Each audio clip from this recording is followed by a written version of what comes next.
towards the end, you kind of did Oh gosh. a small speech for everyone there. I just thought it would be cool to have every single person here. I'm proper grateful for. If you, do you know what it is? This is the short. If you want the moist long version, I can go give it to you.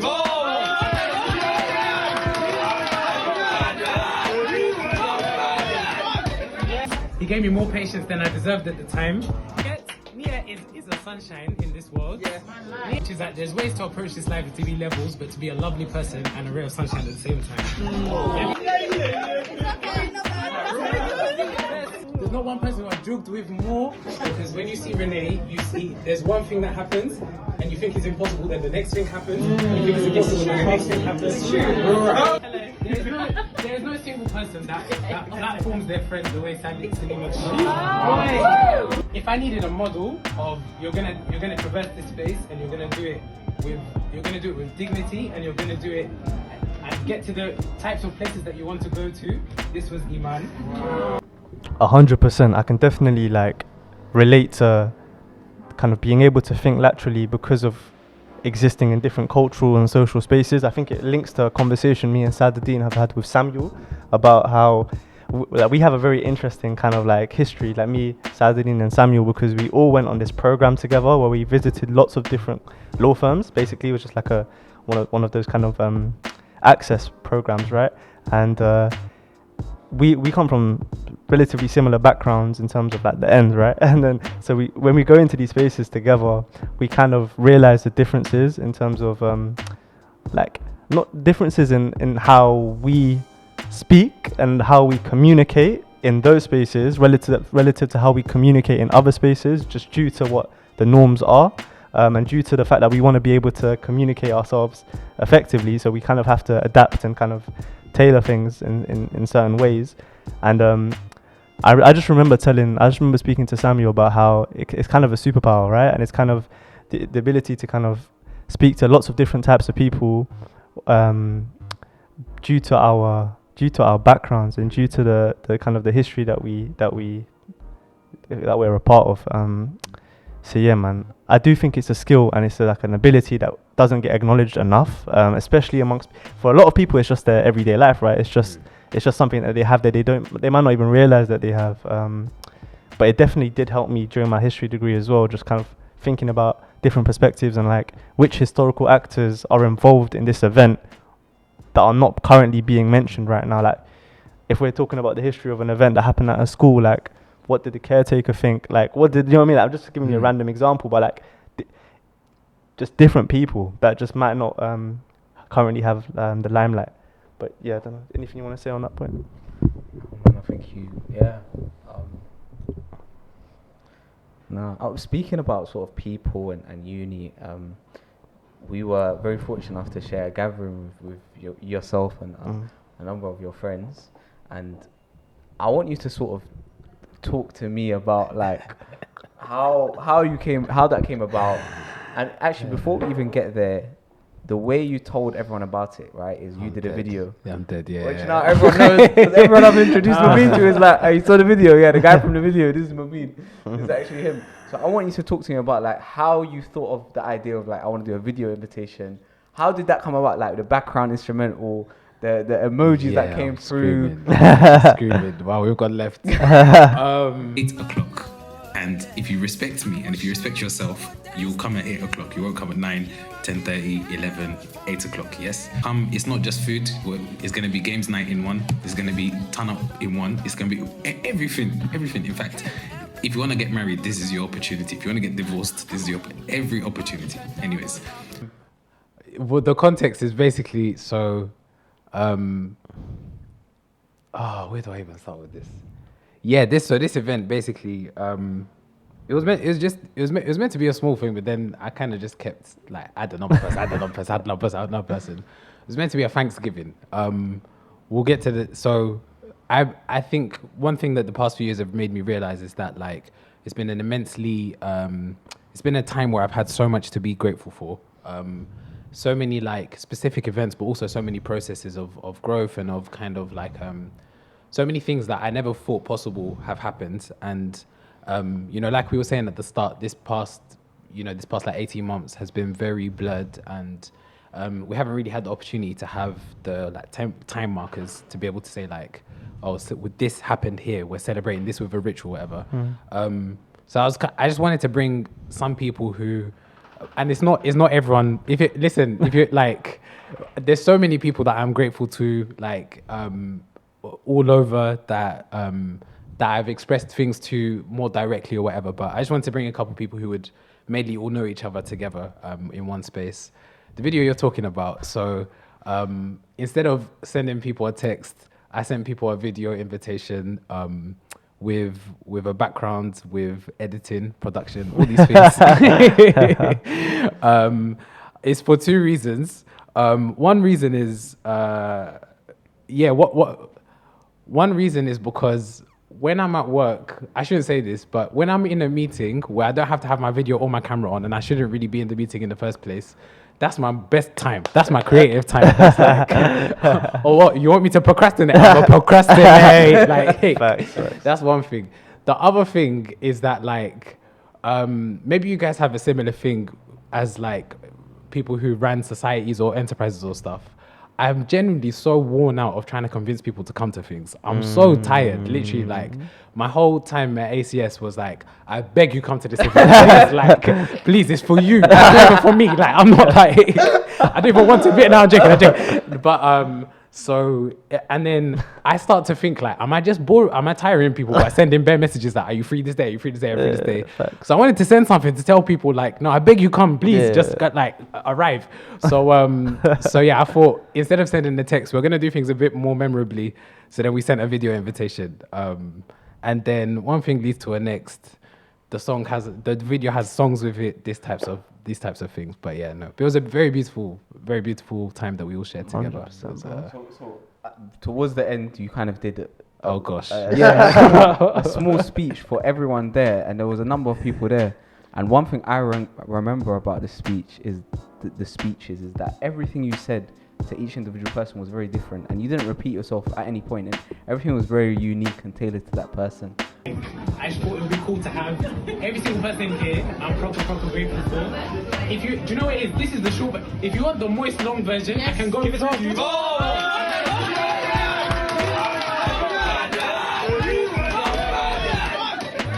He gave me more patience than I deserved at the time. Nia is the sunshine in this world. Yeah. Nia,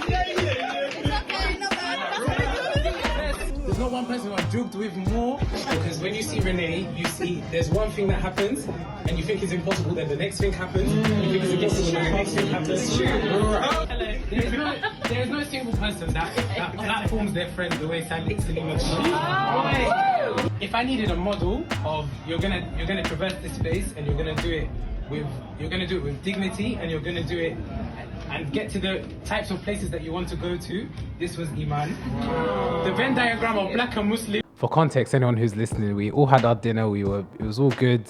We're about to go home, and then I was just trying to tell people, look, your dessert, like, just get your dessert, and then everyone has one. And then everyone's saying, oh, speech. Anyhow, I must have said, yeah, thank you, everyone. Thank you, blah, blah, blah. And then I realized that, like, I have something to thank everyone for. And I wanted in some way to use that event to thank everyone for what they've given me.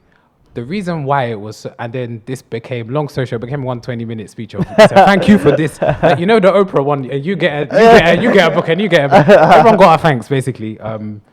So the reason why it was so easy for me to just thank everyone individually was because I specifically invited people who I was grateful for. Like I specifically this does not mean that, like, there's many more people that I'm grateful for, but like there were so many people I wanted to have an opportunity to express thanks for, and I had specific things to thank them for. And I don't, like, for me, it's very real. Like, it's very real that, like, this person has done this for me, even just by being a particular type of friend, or like, so yeah. And I think, one benefit that I had from my year abroad was that I did 2 years of university, and then I was taken completely out of the environment. And then being away from everyone and coming back, I had the opportunity to start seeing everyone around me as someone that I really admired, not just as somebody that I had around me. I kind of maybe stopped taking people for granted. So I don't think people realize that, like, when I invite my friends to things, I'm like a fan of them. Like, everybody in that room, I was genuinely just a fan of, and I wanted to be able to say thank you. So so it wasn't hard. It wasn't pre-planned, premeditated or anything. It just it was just very easy to say, basically. But it was honestly, I know I could speak on behalf of Saddadeen as well. Like, it was such a beautiful thing to see. It was just very sincere, and like, it was just mad. It was just like, it was just mad to just to see someone have the endurance, let alone the poetic ability. Just, you know what I mean, yeah, man, mashallah. This Like, guy, for anyone, just to give you context, you see this guy you're looking at, Mobeen. He's got the English language in a headlock. headlock, triangle, bro. allow it. You know what was it? Shout out to PK Hubble, but English, not English. I'm not. Nah, some of us are out here, like, not being able to put sentences together one day, then another day it's coming like a degree and stuff. Yeah. Shout out all my dyspraxics from here. all my specific learning disabilities. Is that my camera? All my dyspraxics, shout out you. You know who you are. Listen, that's even another thing. Being at Oxford and finding out you have a specific learning disability. You know the amount of me and my friends, we're all dyspraxic. All together, literally. Dyspraxia FC. I got youngers that are dyspraxic. I got olders. Literally, I think, like, we worked out that it was like the ACS president before me, the ACS vice president before me, then obviously me, that was vice president, then our access person, then the next year's president, then the next year's access person. Bro, the whole crew is dyspraxic. So that's why sometimes the English is Englishing. Sometimes the English is not doing anything. So, but yeah. No, But yeah. man. But listen, you guys, you're coming to me talking about the English language. Some of us are language people. Some of us are doing language in the community. I wanted to quickly go back to something you mentioned earlier. You said you were talking about career stuff, and you were saying I know what my long-term vision is. I can kind of describe what I want to do in the long term, but in terms of the short term, I'm still, like, obviously kind of figuring it out. You mean kind of doing what I need to do to kind of get towards that long term. Speak more about the long term. Let's speak more about it. Like, and man, chat to me. And let's go. Do you know what it is? Let's go. It's not that I have any problem speaking about it, but I think I'm at a point now where I'm trying to put myself in doubt, if you know what I mean. Like, I'm trying to really, really, really question myself on, like, a very fundamental level, and almost to the point where, like, I don't trust myself anymore as a matter of best practice. Do you know what I mean? Like, I'm trying to really humble myself, basically, and say that, like, I have so much to learn. I have so many people to learn from. I've been making my decision all my decisions based on what I've known up till being 24, which is what I am now. But there's a lot more to life, and then, like, maybe there's a version of me that exists at 25, 26 that's going to have been taught things and have been exposed to people who will make me see things completely differently. So I say all of this to say that, like, the disclaimer is that this might change drastically in 6 months, 12 months, and that will be a good thing if that happens, because we're not trying to just imagine when we're 18 and then just, like, hold on blindly to things we said when we were 18. Like, we always, I've even been thinking a lot about, like, childhood dreams. Like, who told you that? You know, if a child came to you and said, you know what, you should be a fireman, like, would you just listen to him and then that's it? What if you are the child? Like, what if me as a child, I said, I want to work in this place? Do I trust myself? No. Like, so anyways, it is. What I've been put into a position of thinking based on everything I know up until now, is that I would love to be in a role that does two things, and I ask God to make me sincere in saying this and not just, I hope. One of the priorities is it would be amazing to do work that feels like it's worship as well. Like, it would be amazing to go out every day to a work, whatever it looks like, and I feel like in some way I'm kind of appreciating God, or I'm just being of service to people and stuff. But more specifically, I say more specifically, but still quite general. I think growing up, between seeing myself and seeing the equivalent situations of, say, my cousins in Sudan, or between growing up and seeing me versus seeing maybe one of my best friends who is, like, excluded from school, and then things were all against him or whatever, or seeing how Oxford was for particular demographics and for others, I feel as though I've seen that there's pipelines of disadvantage and suffering. Like there's systems and pipelines in place that it's like you can almost predict this person like is not going to have opportunity, or this person is going to suffer whatever. And I would love to work somewhere where a pipeline is dismantled or reconfigured, whether that is in the sense of social justice in like maybe undoing oppressive things, or whether is more, I think more realistically in the sense of development, like opening up opportunities that didn't exist otherwise. And then there's no such thing as like a racial educational disparity, or like there's no such thing as like lack of opportunity, like I don't know, development traps or poverty traps or whatever. I think that would be really interesting to me, but I really don't know, honestly. Yeah. Like we'll have to see things. How has your relationship with your siblings sort of changed as you've gone through the I suppose the last 18 months? Wow. I'm so happy that you've asked me these questions, because I don't think I've ever thought of or vocalized these things, but I'm very happy that you say them. Okay, cool. First things first, I do definitely share the sentiment of like, as a younger sibling, I was able to see the way they go about things and then make more choices. And it's for multiple reasons. First thing, I want to send the biggest shout out to oldest children of immigrants. And Suleiman, you are one of them, because the way you lot have to like think about things, the way you lot have to set a path, the way you lot have to like, the way you lot have no playbook whatsoever, and you do things from scratch. And you don't have you don't necessarily have the template to look at from, say, you know, your elders or whatever. But then at the same time, you're straddled in decision, you know, criteria from the UK and criteria from back home and all these things. It's nothing but respect every single time. And I think in particular, there's an appreciation these days of like oldest immigrant, you know, daughters. Like it's a massive thing. So firstly, I want to respect all of you lot. I was very, very fortunate in the sense that like my siblings did things that were quite unconventional by the standards of the Sudanese community. So my sister studied French, my brother did philosophy, politics, economics, and then did different things with their jobs outside of it. Some things they really, really didn't like, some things they really liked, but from all of it, I was able to always see what is open to me, and also like that not everything that glitters is gold.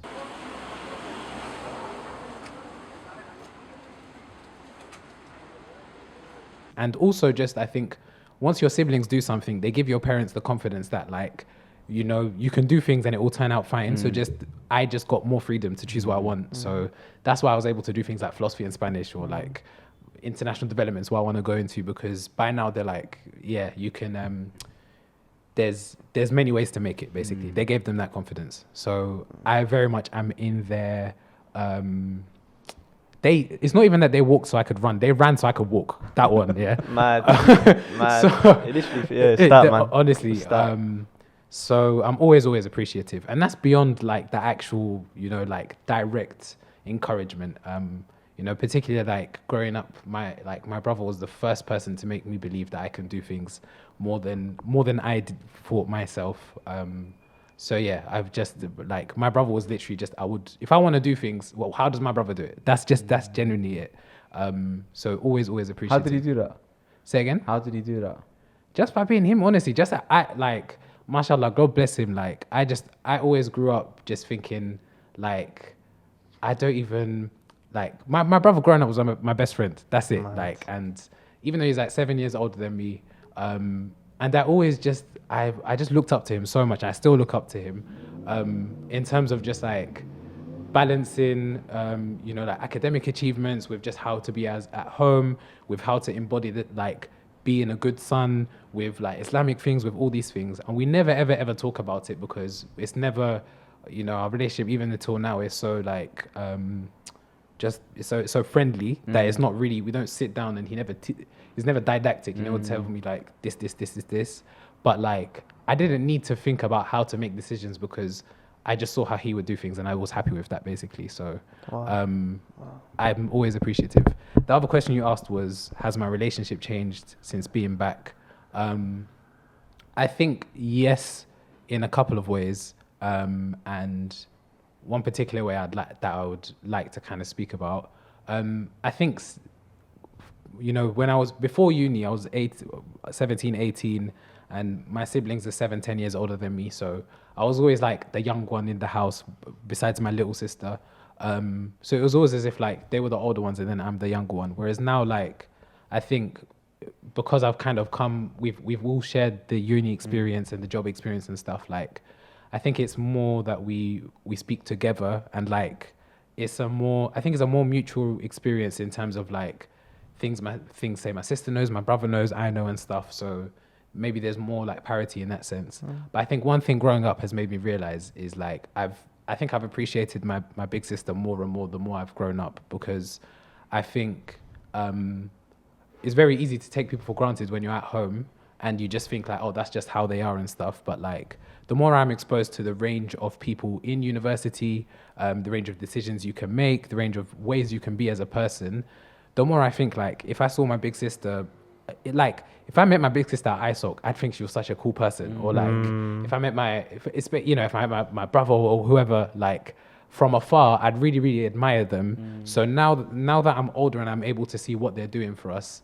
like I can admire them more from being in that position. Because, bro, obviously we spoke about how my dad passed away.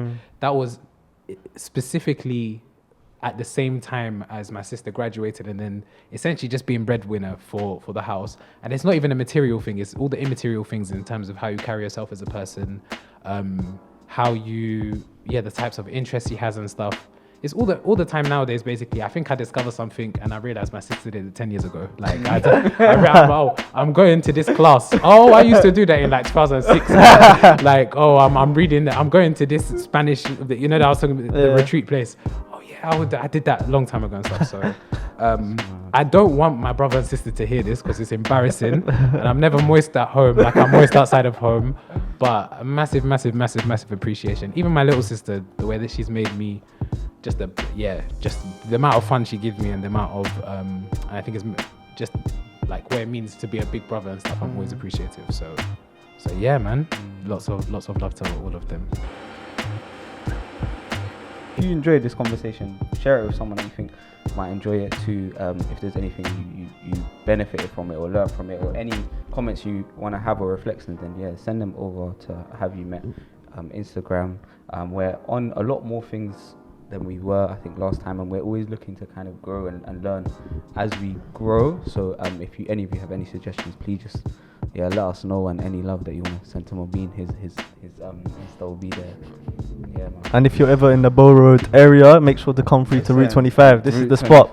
If you're not here, then you're missing out. Listen, and I'll be honest, like, if people know me, they know I have an agenda against East London. I'm not from here. And listen, I say things about East London all the time. Route 25 has shattered my agenda. So now I love it here, man. It's very nice. Definitely come through to Route 25. It's one of the most lovely spaces created that I've seen. And honestly, they've done something like, for me, that's revolutionized the way I see a high street, man. Like, the space they've created is something that you have to come and witness for yourself to know that we're not just chatting it. So peace, man. See you next episode. Peace and love.